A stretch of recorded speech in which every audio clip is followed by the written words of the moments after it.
আমরা আসলে attorney general স্যারের সাথে দেখা করেছি। তো স্যার আমাদেরকে, আমরা খুবই আনন্দিত যে স্যার আমাদেরকে আসলে সর্বাত্মক সহযোগিতা করার জন্য আশ্বস্ত করেছেন এবং উনি কিছু আসলে ডেথ রেফারেন্স কিছু নাম্বার চেয়েছেন আমাদের কাছে, অ্যাপিল নাম্বার।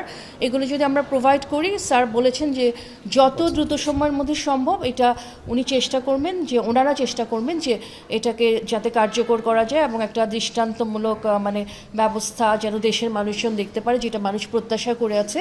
এবং উনি আসলে ওনার অফিসকে ওই জন্য অ্যাসাইন করেছেন।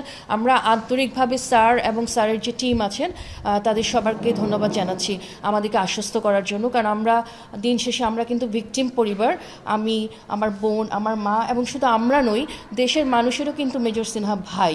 তারাও কিন্তু প্রতিনিয়ত আমাদেরকে জিজ্ঞাসা করে যে আপু এটার কী অবস্থা, আন্টি এটার কী অবস্থা। তো আসলে কোনো অবস্থা যেহেতু নেই, আমরা কিছু বলতে পারিনি। এখন হয়তো আমরা বলতে পারবো যে ইনশাল্লাহ এটা শীঘ্রই কিছু একটা হবে, আমরা আশা করি, এবং আপনারা দেখতে পাবেন।